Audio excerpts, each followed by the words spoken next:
Assalamualaikum waalaikumsalam warahmatullahi wabarakatuh. Alhamdulillahilladzi an'ama alaina bi ni'matil imani wal islam. Asyhadu an la ilaha illallah wa asyhadu anna Muhammadan abduhu wa rasuluh. Usi nafsi wa iyyakum bi taqwallah wa ta'atihi la'allakum tuflihun. Puji syukur milik Allah anu selamina ka urang sadayana mapari nikmat iman, nikmat Islam, nikmat kesehatan sehingga dina ieu wengi urang sadayana dina sabada ngareureuhkeun kacape dina padamelan rutinitas urang sadayana kalayan mudah-mudahan sesak waktos nu ku Allah dipasikeun ka urang duka sabara taun deui urang hirup di alam dunia, duka sabara bulan bahkan duka sabara dinten daya nu terang datangna maut. Mudah-mudahan Allah ngamaotan ka urang sadayana dina waktosna netepan maut nyanak iman sinareng Islam. Amin ya Allah ya rabbal alamin. Shalawat salam salalamina mugia tetep ka junjunan alam yakni habibana wa nabiyana Kangjeng Nabi Muhammad sallallahu alaihi wasallam, ka kulawargi sahabat tabiin tabiatna nu mana dina ieu kasempetan urang nuju ngalaksanakeun parentah Allah jeung Rasulna kalayan mudah-mudahan ieu jadi wasilah pamuka barokah kasab, pamuka barokah hirup kanggo urang sadayana. Al-Mukarram al-Mukarramun, dinten Jumat adalah dintenan disebutna Sayyidul Ayyam. Kangjeng Rasulullah sallallahu alaihi wasallam tos ngadugikeun bahwa dina dinten Jumat adalah dintenan dimuliakeun ku Allah Subhanahu wa taala. Kamuliaan dinten Jumat, kamuliaan dinten Jumat dimuliakeun ku Allah karena aya sababaraha kejadian dina dinten Jumat. Abdullah bin Mas'ud ngadugikeun ketika ngariwayatkeun dinten naon nu paling sae dinten Jumat, bulan naon nu paling sae bulan Ramadan, amal naon nu paling sae nyaeta amal salat dina awal waktu. Dinten Jumat ibu dinten nu dimuliakeun ku Allah. Sababaraha perkawis ngadugikeun dina kamuliaan nu ku Allah dipasikeun dina dinten Jumat. Saur katerangan yaumul Jum'ah, saur Kangjeng Rasul qala Rasulullah sallallahu alaihi wasallam, yaumul Jum'at ari poe Jumat teh sayyidul ayyam, dinten nu rajana dinten, sayyidna dinten. Naon margina bu sabab di dieu wa'dhamuha sareng agungna dinten Jumat indallah munggu Allah. Lain ceuk urang bu mulyana teh tapi numutkeun Allah. Bahkan ceuk dina katerangan dina surah At-Taubah eta mah bulan nu dimuliakeun ku Allah. Unggalna inna iddatas syuhuri indallah isna syara syahron. Saestuna bilangan bulan munggu Allah teh ibu dina nalika Allah nyiptakeun aya 12 bulan minha arba'atu hurum diantawisna bulan nu dimuliakeun ku Allah nya ayeuna bulan Zulhijjah, bulan Zulqa'dah, bulan Zulhijjah, bulan Muharram, kewe bulan Rajab eta bulan nu dimuliakeun. Ayeuna dinten nu dimuliakeun nyaeta dinten Jumat. Naon margina di dieu didugikeun saur Kangjeng Rasul a'dhamuha indallah agungna dinten Jumat leuwih agung eta teh dina naon min yaumil fitri sekalipun jeung poean fitri dinten Jumat langkung utami. Jadi ibu orang tayakan Idul Fitri nyabunya wengian Idul Fitri ketika dibandingkeun saur Kangjeng Rasul utami keneh dintenan Jumat.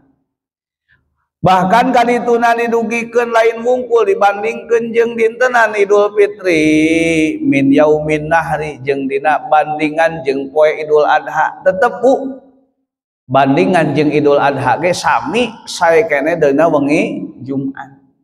Aya naon kitu dinten Jumat teh? Sabab dina dinten Jumat fihi khamsu hisolin aya 5 naon perkara nu eta 5 perkara teh ngajadikeun agungna dinten Jumat. Sabaraha cenah Bu? 5 darunutan ieu teh. Nyamunya henteu Bu? Supaya beres jam sabaraha ieu teh? Jam 10, jam sabaraha? Pedah Isya heula nembe. Di dieu didugikeun aya sabaraha perkara 5 Bu. Mana nu 5 teh? Khamsu hisolin fihi khalaqallahu Adama. Allah nyiptakeun Kangjeng Nabi Adam. Jadi Bu Kangjeng Nabi Adam teh diciptakeun dina dinten Jumat. Saha Nabi Adam teh Bu? Bapa urang sadayana. Ibu jeung abdi teh dulur. Dulur sakumaha? Dulur sa Adam. Kangjeng Nabi Adam dilahirkeun dina dinten diciptakeun ku Allah dina dinten Jumat. Ari Kangjeng Rasul mah Kangjeng Nabi Adam mah diciptakeun ku Allah dina taneuh, ari urang mah diciptakeun dina naon? Saripati taneuh. Kangjeng naon Ibu Rama urang nuang sampe, ai sampe jadina tina naon? Taneuh. Urang Ibu nuang naon sangu, ai sangu teh tina beas-beas, teh tina pare teh jadina dina taneuh. Saripati taneuh dituang ku nu janten ibu urang. Dituang kuno jantan Rama urang ngajang elek jadi urang mah diciptakeun dina saripati taneuh. Jadi naon cenah Bu dinten Jumat teh diciptakeun ku Allah Nabi Adam. Wa fihi ahbatullahu taala Adam ilal ardi, termasuk dilungsurkeun Kangjeng Nabi Adam ka alam dunya sami dinten Jumaah. Ari urang malahirna alam dunia teh ku dilahirkeun ngalangkungan nu jadi induk Kangjeng Nabi Adam ibu naon dilungsurkeun ti surga margi ada satu kesalahan nu dilaksanakeun ku Nabi Adam nu jadi wasilah turunna urang di alam dunia. Namun ulah nyalahkeun Kangjeng Nabi Adam. Da eta mah proses nu ku Allah didamelkeun pikeun urang supaya manusia turunna ka alam dunia rek mingpin ieu lembur, rek mingpin ieu dunia. Jadi saat naon Bu nu kadua kajadianana dinten Jumat teh dilungsurkeun Kangjeng Nabi Adam ka bumi. Wa fihi tuwfiya jeung Kangjeng Nabi Adam diwapatan. Wafat teh naon? Maot. Nabi Adam mah nya lahir nya wafat. Makana Ibu upami ningali Kangjeng Nabi, ari Kangjeng Nabi mah lahir dinten Senin, wafatna ge dinten Senin. Termasuk Kangjeng Nabi hijrahna ti kota Mekah ka Madinah dinten Senin Bu. Jadi mun Kangjeng Nabi Adam lahirna dinten punten diciptakeun dinten Jumaah, dilungsurkeun ka alam dunia dinten Jumaah, dimaotan oge dina dinten Jumaah. Dari Kangjeng Rasul mah dilahirkeun dinten Senin, dihijrahkeun dinten Senin, diwafatan dinten Senin. Maka Ibu rek maot ek dinten Senin ek dinten Jumaah. Lamun ningali Kangjeng Rasul mah Nabi lahirna dinten Senin, wafatna dinten Senin. Kangjeng Nabi Adam dinten Jumat dilahirkeunana, dilahirkeun ka alam dunia, diciptakeun di alam dunia, wafatna ge dinten Jumat. Matak di antawisna katerangan jami nu maot dinten Jumat teh syahid, jelema nu sae Bu. Iraha Ibu hoyong maot, abdi hoyong maot mah Jumaah. Ayeuna Jumaah teh nya.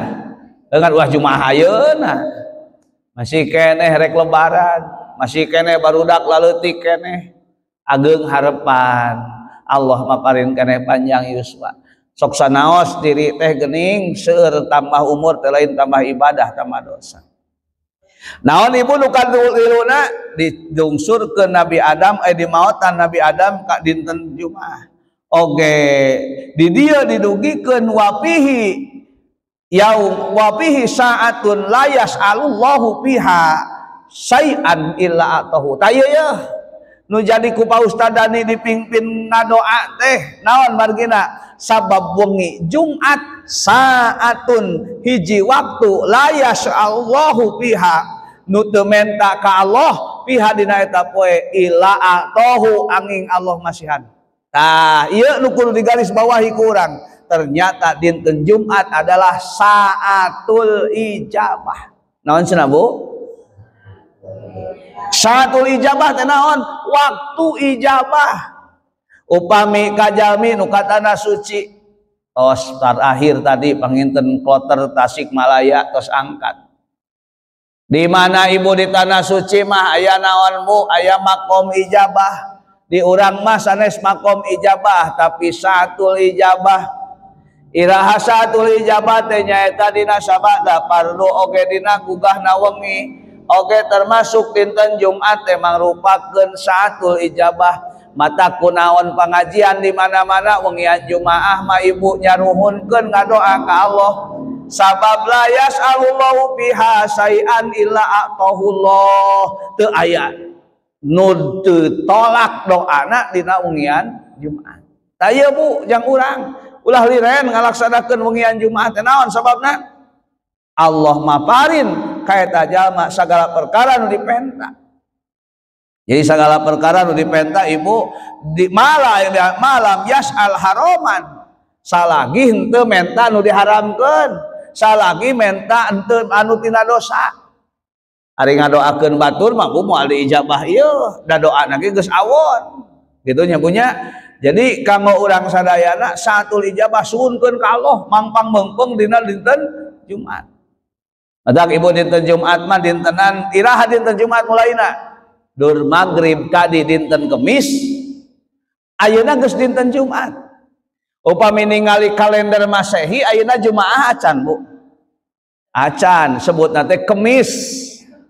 Jam sabaraha ayeuna? Jam 20. Jam 19.30. Tapi lamun hitungan komariah, hitungan bulan, hitungan poe nak nu dihitung ku bulan ayeuna teh tos dinten Jumat. Jadi ai gantina ceuk Masehi mah ira Bu engke jam 12 malam.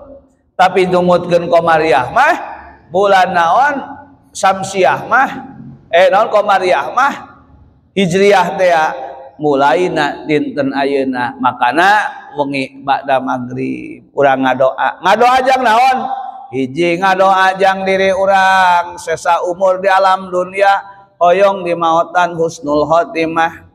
Nu kadua ngadoa najang anak turunan urang sadayana ketika jalma urang geus teu aya barudak teh sing saroleh.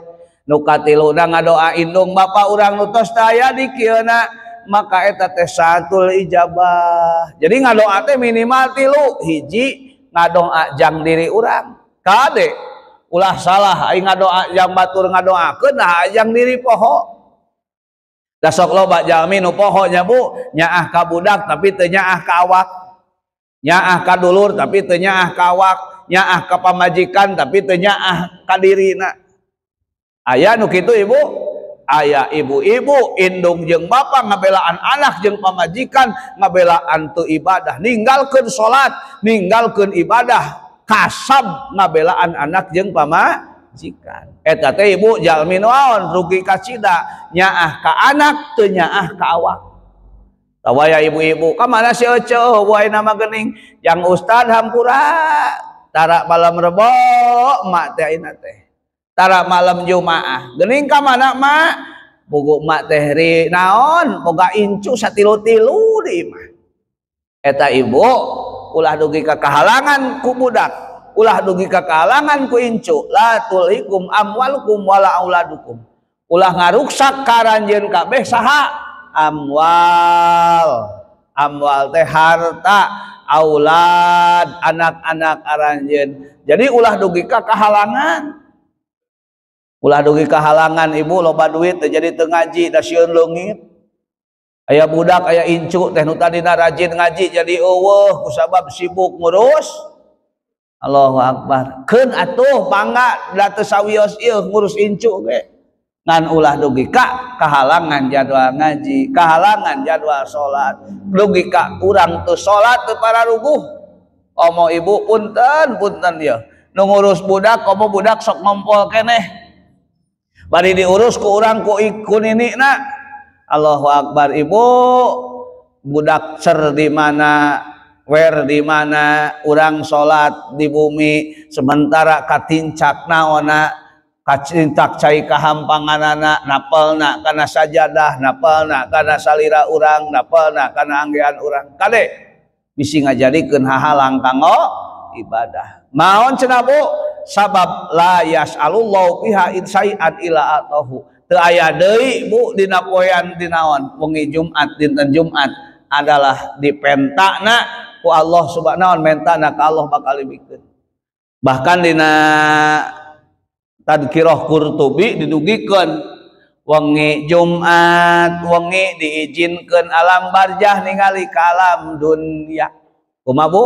alam barjah ningali ka alam indung bapa urang teh keur ningalikeun ayeuna teh Ibu ningalikeun naha barudakna naha pamajikanana naha dulurna aya nu ngadoakeun aya nu henteu maka jalmi-jalmi Ibu didegikeun ceuk dina katerangan jalma nu maot teh ngantosan doa tinu hirup aya nu bingah datangna malam Jumaah teh aya nu sedih nu bungah kumaha bungah sabab anak turunanana aya nu ngadoakeun sabab istrina aya nu ngadoakeun sabab putra dulur-dulurna aya nu ngadoakeun ta eta Bu jalma nu ngabungah teh naon Bu jalmi anu aya nu ngadoakeun bungah eta datang malam Jumat kabungahna jalma nu maot jeung jalma nu hirup beda kumaha Bu upami iru urang di alam dunia ibu ku budak teu dibere bae teu dibere ge da boga jang nginjeungna da boga jang nganyukna da boga urang ge ladang tabunganana tapi dina nalika poean jalmi nu geus maot ibu eueuh peuperiheunana dinar dirham la dinaro wala dirham teu aya dinar teu aya dirham harta nu salila ieu diperjuangkeun salila ieu dikumpul-kumpul ku ibu keur hirup kapan ari maot mah pindah kapimilikan jadi hak waris boga ibu teu da geus pegat tinggal hisabanana we di alam kubur mah ari kari-kari ditinggalkeun ibu ninggalkeun bumi ninggalkeun sawah ninggalkeun kebon ninggalkeun harta warisan tapi geuning kumaha teu dimangpaatkeun ku barudakna matak doana jalma nu naon jalma nu hirup jang jalma nu maot kumaha Bu Allahumma la tahrimna ajrahu wa la tabtina ba'dahu Allahumma ya Allah la tahrimna ulah ngahalangan ajrahu ganjaran anjeunana aya kitu ibu nu hirup kahalangan ganjaran kanu maot aya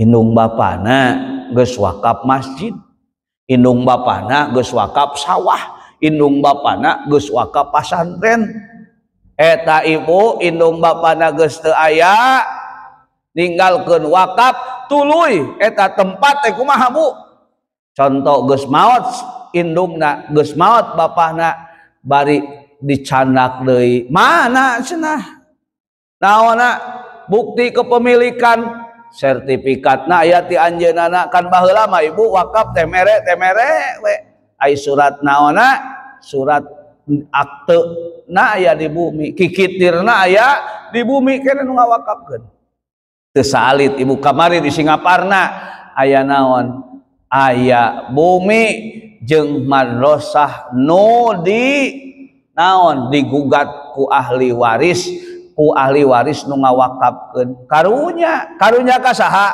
kanu geus ngawakafkeun matak aya doa la tahrimna ajrahu ulah ngahalangan ganjaranna aya deui jang jalma nu maot teh ibu bagian Jumat teh butuh doana sabab ninggalkeun ka kantuna bumi wala tabtina ba'dahu la jadi fitnah dina sabadana keur aya indung mah keur aya bapakna imahna teh ba'da magrib teh dieusian ngaos boro-boro malam Jumaah unggal poe ge sok dieusian ngaos ari kari-kari indung bapana geus teu aya eta tempat diangge maksiat naudzubillahi min dzalik eta tempat teu aya nu salat saurang-saurang acan maka eta tempat jadi hahalang jadi fitnah ka saha kanu tos teu aya naudzubillahi min dzalik makana ibu jang jalmi anu naon jang jalmi anu boga harta ketika harta teh halalna hisaban ketika haramna jadi siksaan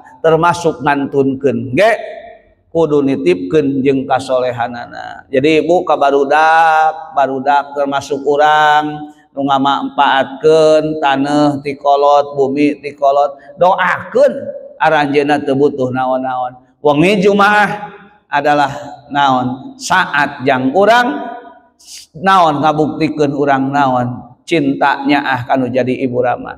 Nah malam Jumaah wungkul lain dina setiap salat ngan dina wengi Jumaah tadi didugikeun dina Qurtubi diizinkeun alam barjah ningali ka alam dunia. Ibu ari bumi di luar ibu di bumi keluar jelas teh Bu. Ibu teh nuju di bumi di luar ibu-ibu nuju ngaca geuning kana imah batur osok ngaca. Ningalikeun we urang teh kieu Bu. Nu luar katinggalian teu kalebet. Henteu, ai nu lebat katingali teu kaluar. Itulah alam barjah ka alam dunia, ningali alam barjah ka alam dunia seperti dina jero imah ningali ka alam ka luar, nu di luar mah teu ningali.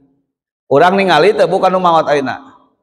Ngan yakin almarhum almarhumah ningalikeun ka urang. Daqaiqul ahbar dina Al-Qurtubi dugikeun utami wengi wengi Jumat teh diizinkeun alam barjah ningali alam dunia. Tah ibu makana hoyong didoakeun aranjeunna teh. Makana ngadoa teh jang naon hiji jang diri hoyong sehat panjang yuswa maut husnul khotimah. Ka ibu Rama urang sing ditempatkeun dina nikmat kubur ditebikeun adab kubur. Ngadoa deui kanggo pala putra putu urang sing disarolehkeun. Da sieun mah kieu ari keur araya saroleh ari geus teu aya jadi saralah. Keur di alam dunia aya indung bapana balager nah geus eueuh indung bapana jadi parasea. Tah eta teh naon Bu? Jadi fitnah kanutos teu aya. Salajengna nu kahiji nu kadua nu terakhir nanya nu kalimana poe Jumaah teh mangrupakeun datangna poe kiamah teh poe Jumaah ibu. Matak ceuk dina katerangan aya makhluk Allah di mana sumping Jumaah teh ketir jeung sieun sabab sieun datangna kiamah. Takanggo urang sadayana kantun ngambil hikmahna jang naon atuh ibu kanggo urang sadayana Allahu Akbar ibu di dieu leresna ibu tuh jalmi dina di dieu ge didugikeun sami tu baligna anna sholihan aqbalul ladatul jum'ah yuridu masjidal jami liusolipihi wa sholatul fajri. Jami nu maot teh cenah ningali ka alam dunia hayang naon? Hoyong salat Bu. Hoyong naon deui Bu? Hoyong ibadah. Allahu Akbar ibu. Matak ibu hirup di alam dunia sakumaha ripuh, sakumaha susah, sakumaha loba masalah, ulah hoyong maot. Uyan ibu, sakumaha hirup ripuh, sakumaha loba masalah, ulah hoyong maot. Dan nu maot ge hoyongon hirup. Aya nu hoyong maot Bu. Cuk ibu teh kieu-kieu teuing hirup teh mending maot teh. Maot teh senang marukanan. Nu maot ge hayang balik deui. Nganaon gorowokna jalma nu maot laula akhortani illa ajalin qarib pasodaqo tuh. Lamun Gusti ngahirkeun ka abdi min ajalin tina ajal qarib sakedap we Gusti ka alam duniakeun. Lah sodaqo kami terek nyieun alus. Rek sodaqoh, rek nyieun amal soleh. Di saat jalmi-jalmi ripuh di alam dunia, di saat jalmi nu maot mah hoyong balik deui ka alam dunia. Makana ibu cenah ibu ai hayang maot mah teu kenging, awon. Ali maot awon deui. Nu sae mah dikrul maot, inget kana maot. Uyan ibu, hoyong maot kirang sae, ali maot kirang sae, nu sae mah emut kana maot. Beda kitu Bu emut kana maot. jalma nu emut kana maot bakal dibere naon Bu sumanget kana ibadah. Tah eta Bu bere sumanget kana ibadah. Jadi urang sadayana ngadoa ka Allah tadinya punya dina wengian Jumaah teh. Aya sabaraha cenah wihan deui? Aduh hebat ibu-ibunya dudutan ge barisaan. Hiji diciptakeun Nabi, dua lungsurna Nabi, tilu di maotan Nabi, opat doa dina dinten Jumat di lima datangna poe berarti ayeuna hikmahna naon atuh dibahas ieu perkara hikmahna ge lima. Hiji lahirna Nabi Adam sing emut punten diciptakeun Nabi Adam urang ge sing emut Allah nyiptakeun jang urang pikeun ibadah pikeun naon Bu nuju ibadah ayeuna ari ibadah teh kumaha Bu kullu ma yuhalifu hawa nafsi sagala perkara nu nyulayaan ceuk hawa nafsu hayang nama jam 8 wayah kieu teh geus heuai hayang sare tapi dacan jam 8 ustad teh lila-lila teuing nya Bu hoyong uih Ibu hoyong cenah jujur ibu-ibu mah daripada bohong dosa keun we sarua da ulah lila-lila teuing ngaji mah nu kamari ge paroho deui komo nu bieu nu bieu ge poho deui komo anu kamari ngan ku sim kuring bade dibahas naon hikmahna atuh inget-inget nu ayeuna leuheung aya barho mah pas bubar pas ieu mah cingho pas cicing ge poho nu bieu ditanya da eueuh nu asup atuh ibu hiji diciptakeun Nabi jang hikmahna jang urang mah sing yakin Allah nyiptakeun Nabi Adam bapa urang sadayana diciptakeun manusia jang naon wa ma khalaqtul jinna wal insa illa sing jadi ibadah sare ge sing jadi ibadah dahar sing jadi ibadah ngahulang sing jadi ibadah aya ngahulang jadi ibadah aya ngahulang mikiran ciptaan Allah mikiran kekawasaan Allah. Dua naon tadi lungsurna Nabi kamana kunaon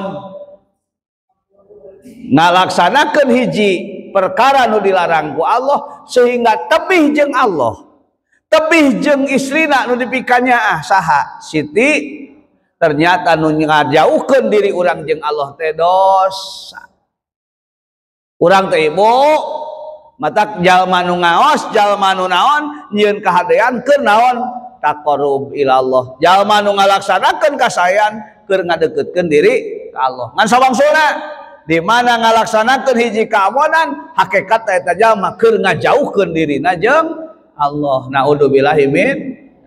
Jadi naon Bu upami Nabi Adam ibu hiji kasalahan dikaluarkeun ti alam di surga ka alam dunia kangjeng Nabi Adam terus-terusan istighfar Rabbana ya Rabbana dolamna anfusana wa ilam taghfir lana wa tarhamna lanakunana minal khosirin Rabbana du pangeran abdi dolamna dolim abdi anfusana kana diri abdi sadayana wa ilam tagfir lana mun Gusti teu ngapura kana dosa abdi lanakunana yakin abdi minal khosirin di jalma nu rugi ternyata kesalahan itu adalah kerugian ti jalma nu bidamelna naon ibu hikmahna upami Nabi Adam satu kali dosa tobatna sabaraha tahun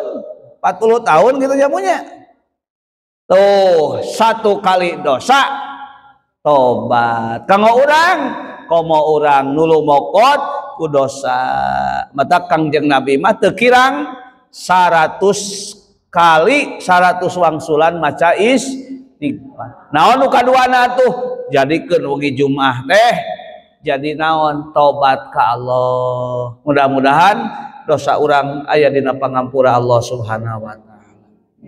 Tilu naon mautna Nabi, lamun Nabi Adam wae maut, ayo urang bade maut.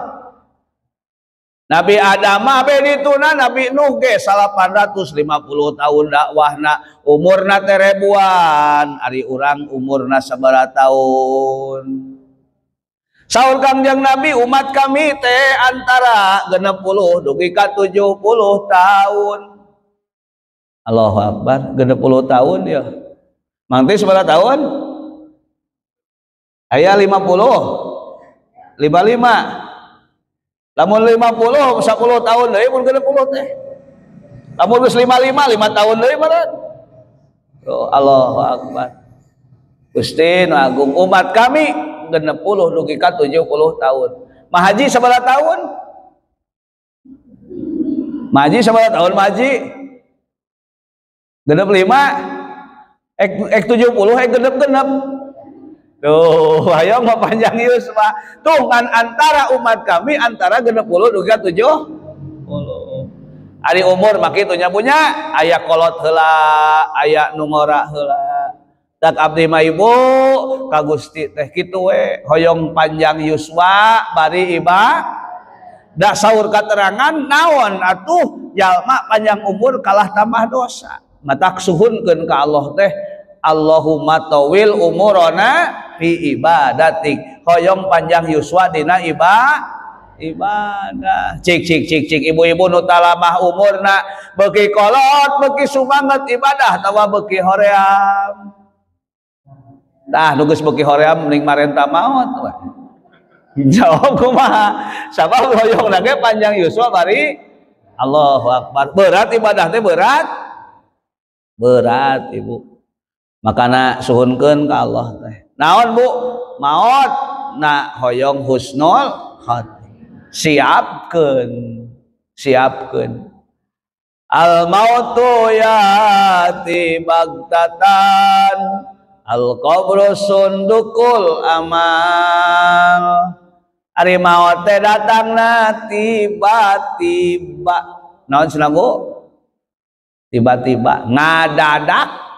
Cenah maotna ngadadak, kabeh ge ngadadak maot mah. Kan? Ayeuna teh malaikat teh keur kukurilingan. Ningali mun-munan saha nu geus asak tah dicabut tah. Allahu Akbar Gusti nagu. Jadi al mautu ya'ti baghtatan. Duh. Aya geus inget kana maot teh sieun ngobrol teh nya. Sieun ibu kana maot? Abdi mah ibu mangga ibu bade ti payun abdi ti naon terakhir ge wios ibu. Tuh cenah moal Ustad wios ulah terakhir Ustad mah atuh saha nu rek kadoakeun mak saha nu rek ngamarandian keun we ngarora kenehnya Bu karunya ibu umur mada ya ti bagdatan. Kan abdi teh budak leutik keneh, pamajikan ngora keneh, dosa seueur keneh. Allahu Akbar. Mudah-mudahannya punya sesa yuswa di naon dibarokahan ku Allah Subhanahu wa taala. Naon cenah Bu nu katilu teh? Nabi Adam dimaotan. Urang oge bakal dimaotan. Tapi aya kewajiban yang urang naon? Ngadoa hoyong maot husnul sabab amal, innamal a'malu bil khawatim. Sesungguhnya amal kumatungtungna. Kajeun teuing baheula tukang dosa, kajeun teuing jelema tiba tina maksiat, tapi maotna keur hade eta jalma surga. Namung sawangsulna kajeun teuing ahli ibadah, ai maot nuju awon mah disebut suul khatimah. Naudzubillahi min. Terus ingat kana maot ya. Sok sieun teu ngeunah nginum-nginum acan. Allah, kedah ibu sieun. Kedah sieuna teu gaduh bekal. Ari basa ceuk maot ke can boga bekal. Ira maot ke can boga bekal. Terakhir. Nu kaopat naon, Bu? Tuh geus poho deui wae. Doana dijabah. Matak sing seueur ngadoa. Kunaon kudu ngadoa? Sabab tidak ada yang tahu hari esok. Aya nu terang poe isuk. Ibu, ari enjing rek dahar jeung naon? Luka. Ari isuk rek aya keneh moal. Ari isuk barudak kabekelan moal. Luka. Teu aya nu apal poe isuk. Isuk barudak urang geus daek geus ditinggalkeun maot ku ibu, daraekeun salat moal. Luka. Isuk lamun geus eueuh ibu barudak daraekeun ngadoakeun ka ibu moal. Luka. Kulantaran eueuh nu apal kedah ngadoa. Ngadoa jang naon? Ngadoa nu geus amal urang sing ditampi, doa nu acan, mudah-mudahan salamina aya dina ridho Allah. Ngan cenah penta sesuai umur. Mun boga budak leutik keneh Gusti, budak teh sing soleh. Lamun budak geus dewasa Gusti, mudah-mudahan sing dijaga pangraksa tina godaan setan. Lamun budak geus rumah tangga Gusti, mudah-mudahan sing dipasian kasab nu halal. Tuh. Jadi sing seueur ngadoa mah. Seueur ngadoa, Allah beuki seueur dipenta lain boseneun tapi naon? Bingaheun dalam artian resep ka jalma nu menta. Beda jeung jelema. Isuk-isuk menta, berang menta. Baheula ibu. Baheula mah ibu sok menta seuneu. Bihaji ukeun seuneu, heueuh sok mawa karari di lemur. Isuk-isuk menta, berang teh menta seuneu. Padahal mah lain menta seuneu. Rek menta opieun. Da sok dibahana naon bae Bu? Sapoe menta seuneu, menta seuneu, menta seuneu. Kumaha? Bosen. Ieu bawa we korekna jing. Ulah menta deui, kan kitu. Isuk-isuk menta uyah, beurang menta uyah, peuting menta uyah. Ceuk ibu gubug we kabeh jikeun itu. Harga uyah pirage 1000 perak, tapi dipenta wae jelema mah aya boseneunana. Terus Bu, tapi Allah semakin dipinta semakin resep jelma, naon ka jelma nu sering menta, naon sababna? Katingali kaabidanana, katingali butuhna urang ka Allah. Terakhir geus jam 8 aya nu luak liuk wae kana jam sok. Sok, naon Bu nu terakhir? Naon Bu? Poe kiamat. Ya Allah, mudah-mudahan urang mah ulah kaalaman kiamat akhir mah. Maksud teh kumaha? Mudah-mudahan Allah maparin pangjaga pangraksa urang tina poean kiamat. Bedieuna geuning datangna dajjal. Matak sok ngadoa kumaha? Allahumma inni a'udzubika min adabil qabri wa min adabin nar wa min fitnatil mahya wal mamati wa min fitnatil. Jadi ibu boropope kiamat dajjal unsur jalma nu ditepungan ku dajjal kabeh ge kaluar tina kaimanan. Jadi mawa ikut ka dajjal kaluar tina Islam. Naudzubillahi min dzalik. Nyuhunkeun pangjaga pangraksa Allah, mudah-mudahan naon nu dirugikeun aya manfaatna. Tadi ngahaja dibahas ieu supaya istiqomah, ulah sok eureun kudu ngomong hayoh we ngaji. Urang teh keur naon Bu? Keur nyieun kasaean kalayan can karuhan ditarima amal urang ge ngan gede harapan Allah nampi kana amal kasaean urang sadayana. Urang kasimpulan nu terakhir naon dinten Jumaah adalah dinten anu dimuliakeun ku Allah. Kajadianana Allah nyiptakeun Nabi Adam maksud pikeun urang sing inget kana awal penciptaan. Allah nyiptakeun ka urang pikeun ibadah. Nu kadua diturunkeun Nabi Adam ka alam dunia jang urang sing emut. Mun Kangjeng Nabi Adam satu kesalahan ku Allah ditebihkeun ti Allah jeung istri-istrina, tapi kanggo urang sadayana ge ulah jauh ka Allah ku istighfar, ku ngaos Quran, sejak ngadeukeutkeun diri urang deui ka Allah. Sabab urang asalna ti Allah balik deui ka Allah. Innalillahi wa inna ilaihi raji'un. Nu katiluna Allah Subhanahu wa taala ngajadi ngamaotan ka Nabi Adam.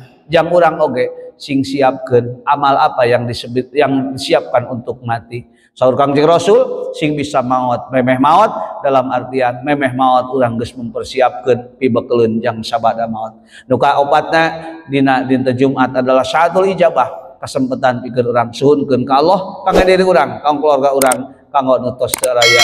Terakhir poe kiamah mudah-mudahan Allah nyalametkeun ka urang sadayana. Adu kalam, assalamualaikum warahmatullahi wabarakatuh.